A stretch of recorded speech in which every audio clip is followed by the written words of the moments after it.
Adekunle and Adunola's mind raced.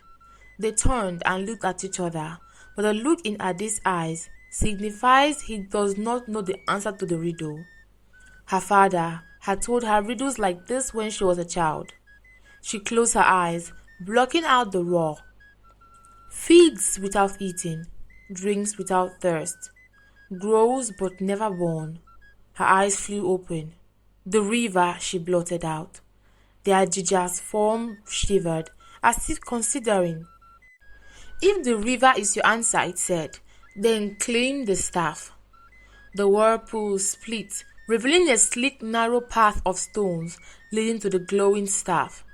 Adekunle grabbed her hand. We go in together. They ran. The stones shifted underfoot. At the last stretch, a wave rose high as a wall, curling to swallow them. Now, Adunola cried, smashing the white silk calabash against the stone.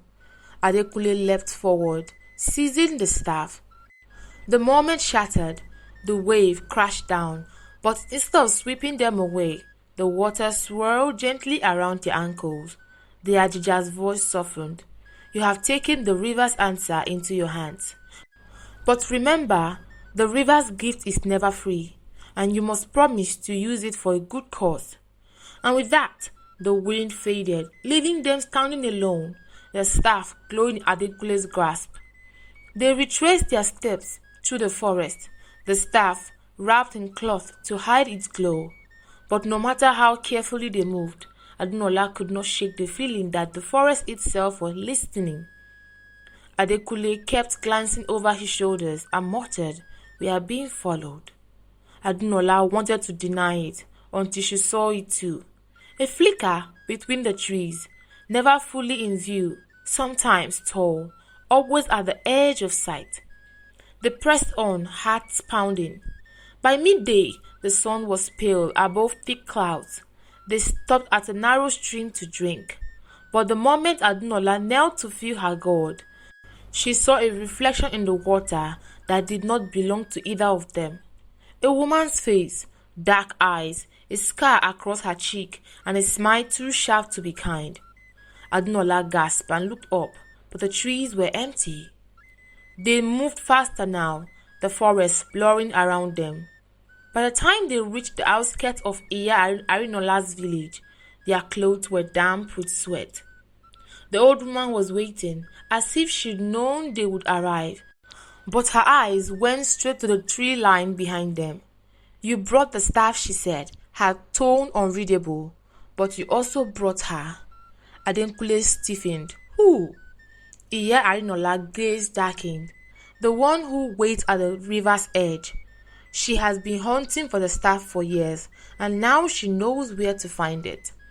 Night draped the village in silver moonlight, but the water surface shimmered as though lit from below, ripples spreading without wind. Adunola sat by Iya Arinola's fire, unable to sleep. The staff rested between her and Adekunle, wrapped in cloth. Every so often, it glowed faintly. A sudden splash broke the night silence. Adunola turned towards the river and saw her. The woman from the reflection stepped into the bank. She moved like water itself. Moonlight caught the long scar across her cheek, and the glints in her eyes were sharp enough to cut. You have taken something that belongs to the river, she said, her voice smooth but cold. I have come to take it back. Adekunle rose, his hands on the staff. It doesn't belong to you. She smiled in an evil way. It belongs to whoever can claim it and keep it. The river behind her shifted, shapes moving beneath the surface. For a moment, Adunola thought she saw hands, dozens of them, reaching forward. Iya Arinola stepped forward from the shadow, her staff in hand. You will not cross this firelight, Aayoka. Not tonight. The woman's eyes flickered to the old healer, and something like respect or rivalry passed between them. You can't keep me out forever, Arinola. With a final unreadable smile, Aayoka stepped backwards into the water. The river closed over her as if she had never been there. Adekule exhaled slowly. Who is she? Iya gazed, stayed on the moonlit water. The river's most dangerous child, and now your shadow, and that is obviously not a good thing. By morning, the air in the village felt heavier. Adunola woke up to find the staff unwrapped, lying beside her mat. She was certain they had left it bound in cloth, hidden away. Now it lay there, glowing faintly, the patterns on its surface shifting like flowing current. Adekunle, she whispered. He was already awake, staring at it. It called to me in my sleep, he said quietly. I dreamt I was standing in the middle of the river, and it spoke to me. What did it say? He kept quiet for a while. That the river always takes back what it gives, and it asks for a name. Before Adunola could answer, Iya entered. The staff is awake, she said. It knows it has been claimed, and now it will begin to collect its debt. Adunola frowned. What kind of debt? The kind paid in pieces of yourself. Iya said, strength, memory, even the will to live. Unless it is given what it truly wants, it will drain you slowly. Adekule clenched his jaw. Then we give it what it wants. For we can't let Aayoka take it. But Iya's voice dropped low. To give it what it wants may mean giving someone to it. The words hung in the air, cold and heavy. That night, the moon was swallowed by clouds, and the village lay in deep shadow. Adunola and Adekunle followed Iya to the river bank. The staff cradled in Adekule's arms. The water looked black in the darkness. Iya planted her own staff in the soil. Hold it over the water, she instructed. Adekule did as told. The staff paused once, twice. Then the surface began to glow slowly. Words formed in the ripple light. At first, they looked like shapes, meaningless, but then they shifted into letters, in a language neither of them had ever learned, yet somehow understood. It was a name. Adunola gasped. That's my name. Adekule turned sharply to Iya. Why has? The old woman's face was green. Because she pulled you from the water. It marked her the moment she touched you. To keep you alive, she must give herself to it. Adunola's breath caught. You mean it wants me? The river answered with a low mournful sound. The glowing letters dissolved back into the river. Adekule stepped back, shaking his head. No, we will find another way. I won't let it take her. But Iya's gaze stayed fixed on the water. It's not your decision to make. The river always comes for what it wants. Somewhere out in the darkness, a splash broke the stillness. When Adunola looked, she saw a figure standing knee-deep in the water, Aayoka, smiling as though she had been waiting for this moment. She did not rush towards them. Instead, she stood still, the current curling lazily around her legs. I see the river has spoken, she said. It has named it death. Adekule stepped in front of Adunola. You are not taking her. Aayoka's smile deepened, as if his defiance amused her. I don't want her, not the way the river does. I want the staff, but since you are so determined to keep it, I can offer you a trade. Iya's eyes narrowed. Your bargains are poison, Aayoka. Oh, I don't deny that, Aayoka said lightly. But the work. She took a slow step forward and said, Give me the staff, and I will bind the rivers clean. Adunola will be free, and you, her gaze locked on Adekunle, you will keep your life without giving your name. And what will you take in return? Adekunle asked. Aayoka's voice softened, almost like a lover's whisper. One day, I will call you, and when I do, you will follow me into the water with no resistance. There, you will be with me forever. Adunola's heart pounded. Don't, she said quickly. We can find another way. But Adekule's jaw was tight. He was staring at the staff, the faint glow painting his face. "If I say yes," he asked, "how long before you call me?" Aayoka's smile was slow and sharp. "Long enough for you to think you have escaped. Short enough to keep you afraid." The clouds above thin just enough for the moon to break through. Silver light spilling across the riverbank. "You will have until the moon reaches the highest point," she said, tilting her head towards the sky. "Then the river will decide." Adekule looked up from the staff in his hands to Adunola's pale, determined face. His chest felt tight. Adunola stepped closer.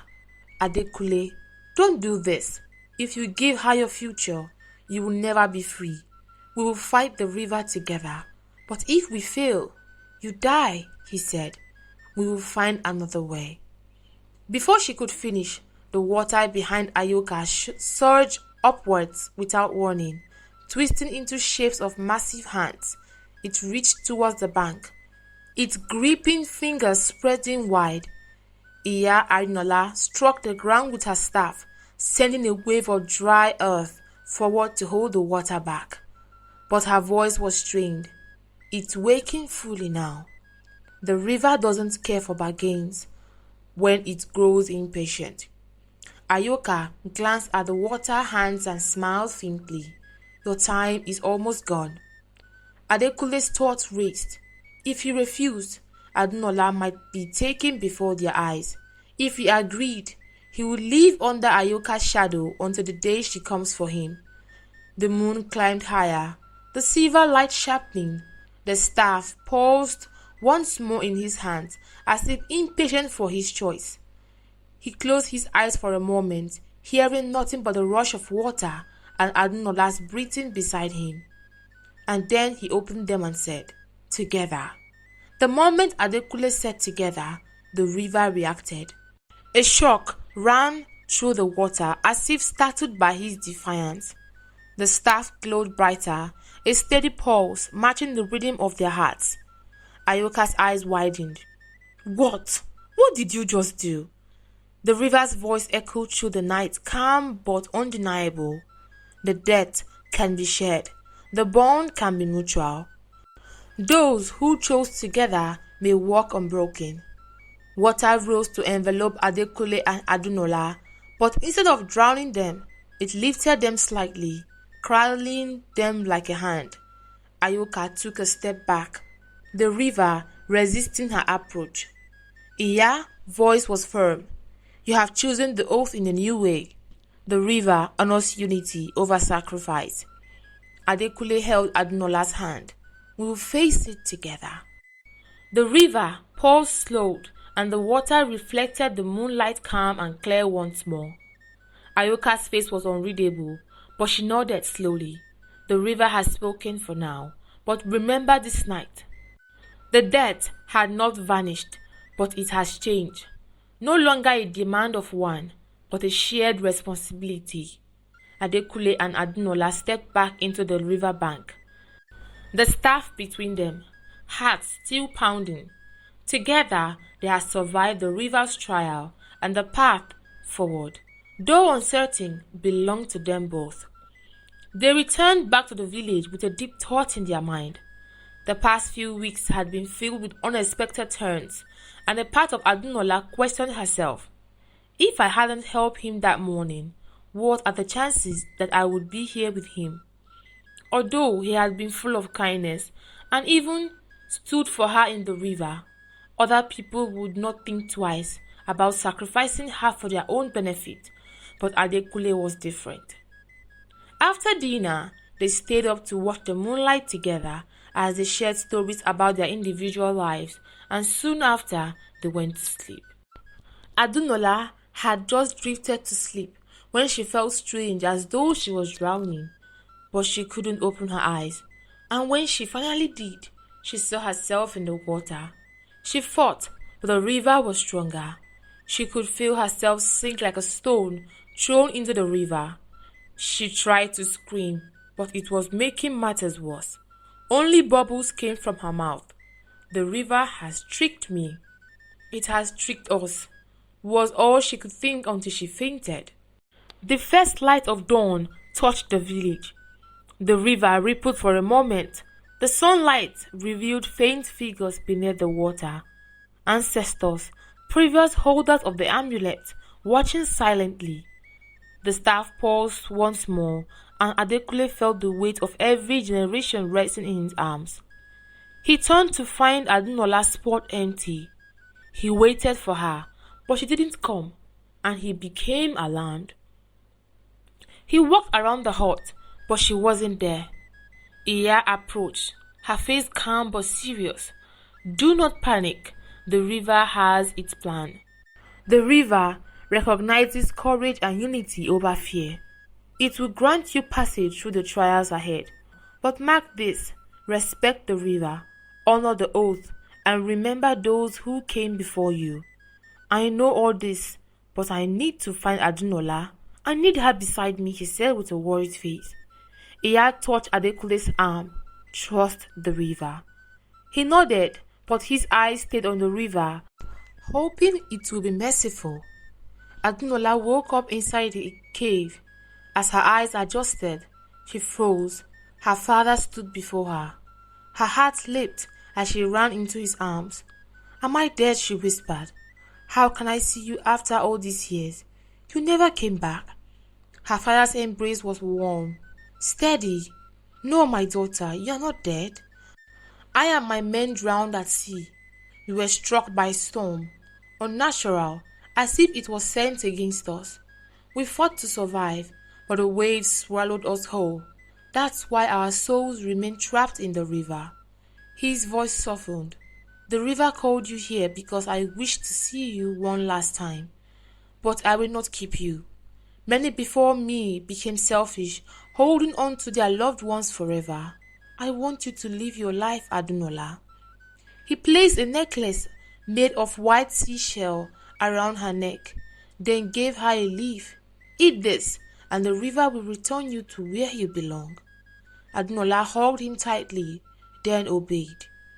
She woke up to find Adekule's arms wrapped around her in a crushing embrace. She smiled, hugging him back. I didn't know you'd miss me. I was gone only for a day. A day? He pulled back, eyes wide. You were gone for a week.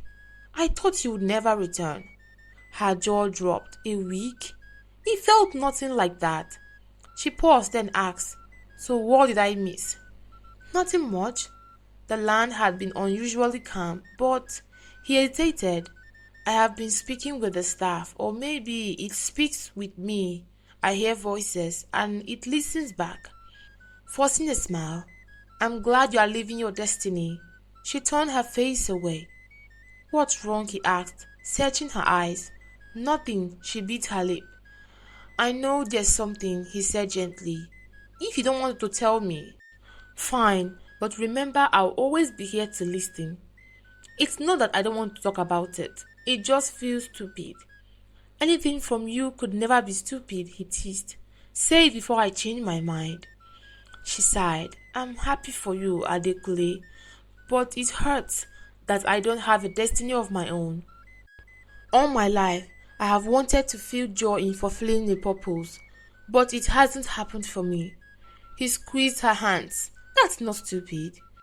Your feelings are valid. Everyone struggles with that question at some point. You'll find your purpose, just give it time.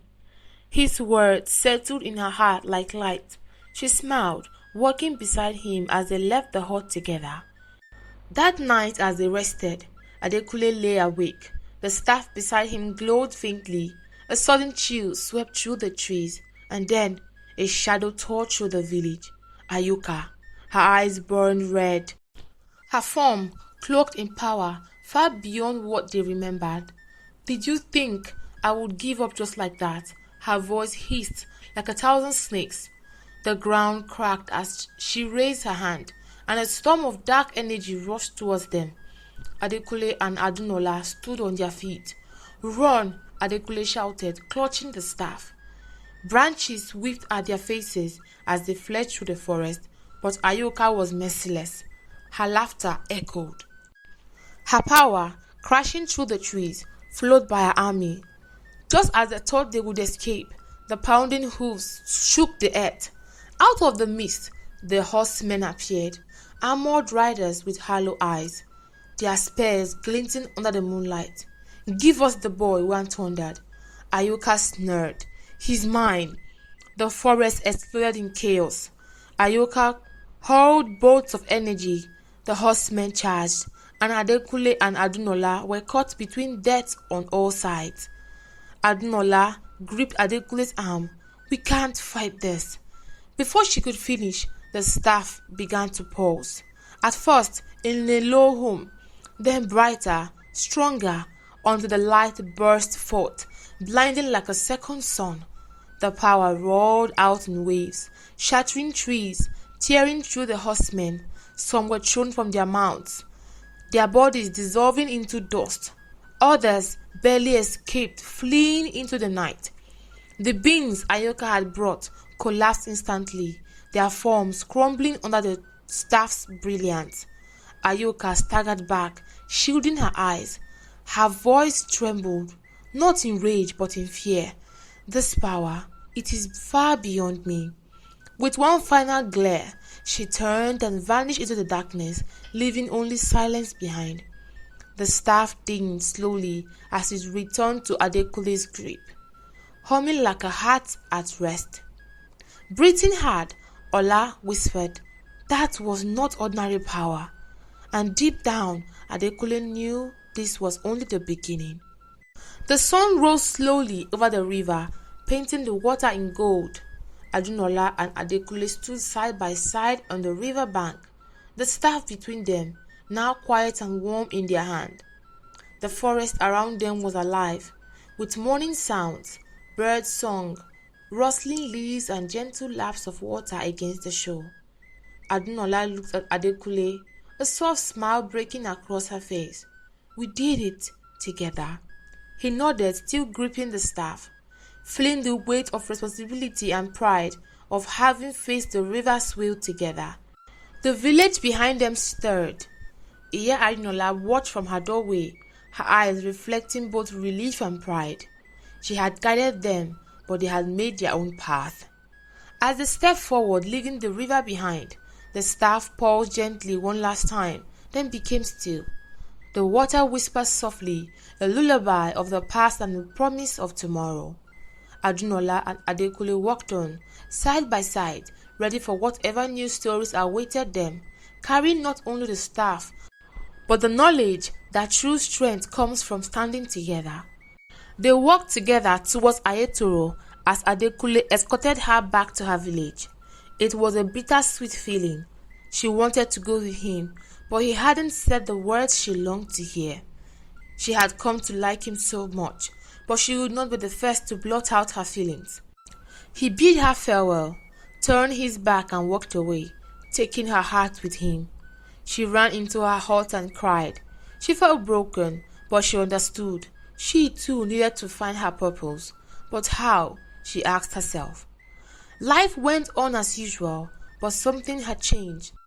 The fire, to discover more about herself, burned stronger than ever. Adekule was now in his village, but he kept a low profile. He had heard that the king had been sick since the time he left, and it did not sit well with him. The Oba was a good man, but somehow the world never favored good things. Adekule knew who was behind the betrayal: Akin, the Oba's stepbrother. Akin's mother had been a peace-loving woman, but when he married his wife Bola and brought her into the palace, everything changed. Bola poisoned his mind with lies, weaving manipulations and convincing him that he could be king if he removed his brother. She was the ultimate planner. She knew everything, and she always struck at the right moment. She was like a green snake under the green grass, meek and gentle on the outside, but her heart was as dark as coal. When she first laid eyes on Adekule, she knew instantly that he had discovered her secret, and so she began to hunt him. While Adekule was on the run, she secretly slipped poison into the Oba's meals and drinks without the Oba's wife ever suspecting. She knew that killing the Oba immediately would cause a royal tragedy and raise questions, so she planned carefully. But when she heard from her spies that Adekule had grown powerful, she doubled her efforts to bring him down. One morning, Adekule woke up and looked towards a place where he usually kept his staff, but it was gone. He searched frantically, but it was nowhere to be found. Sweat began to drip from his face. Bola meanwhile held the staff in her hands and smiled. I am more powerful than any human that has ever walked this earth.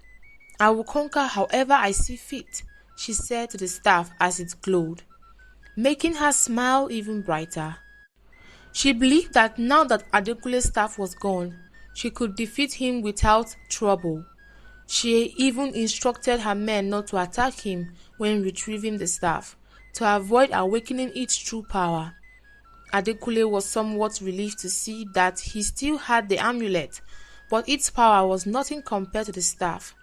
Knowing his life was now the next target, he packed a few things, slipped into the night, walked through bushes and slept in caves, his mind constantly haunted by thoughts of Bola.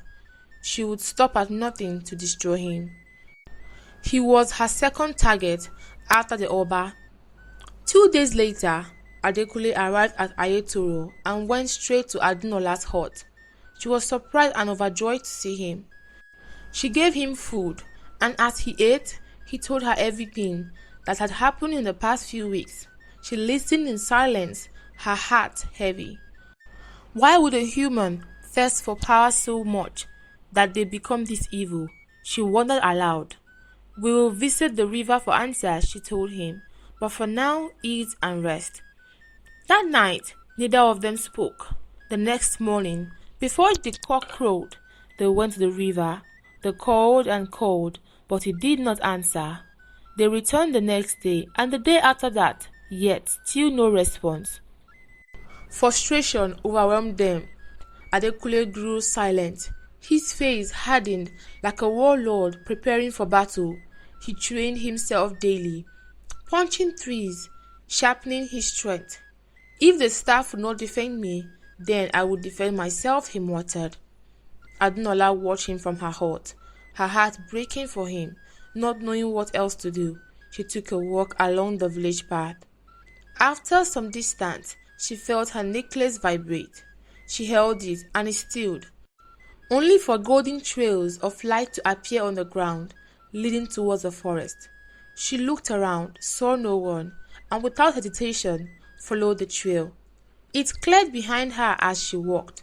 The trail led her to a small cave, sealed by a heavy stone. She tried to push, but the stone didn't budge.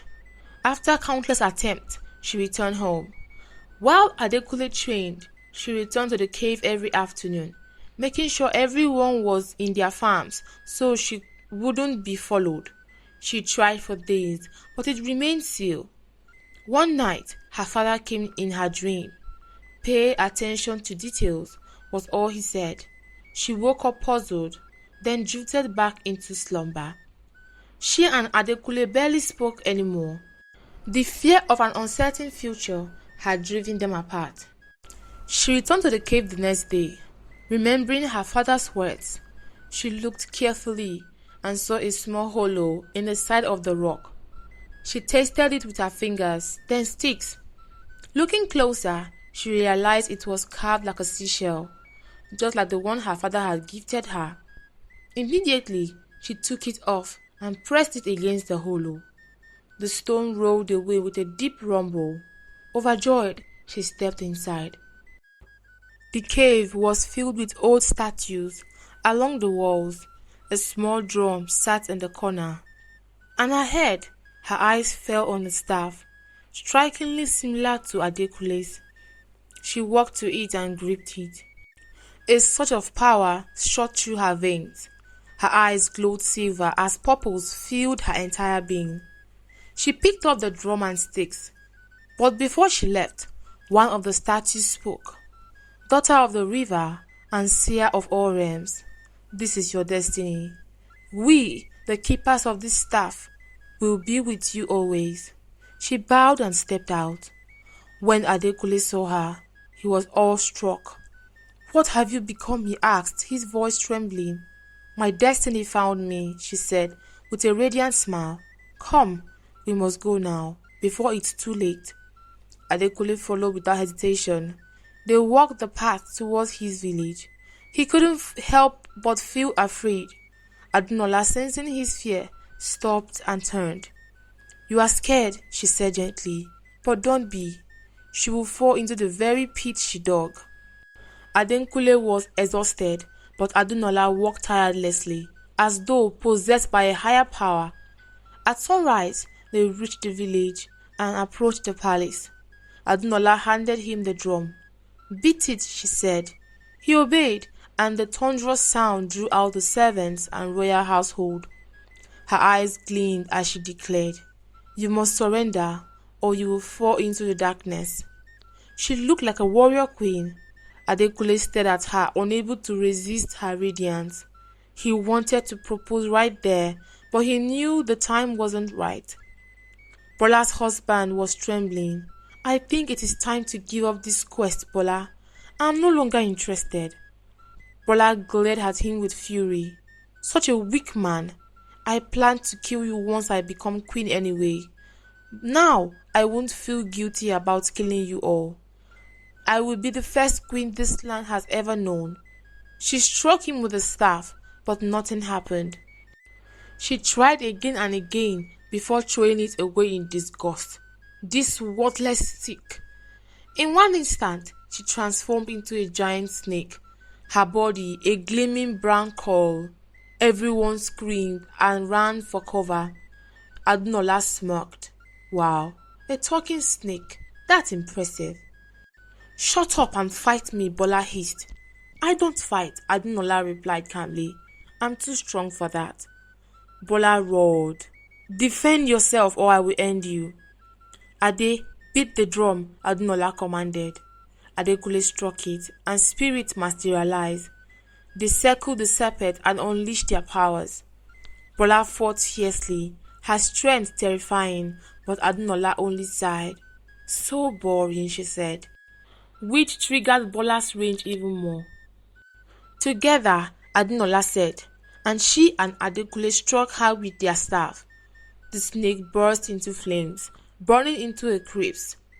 Their staffs tangled, then shot into the sky, glowing with blinding light, before exploding and returning to their rightful owners.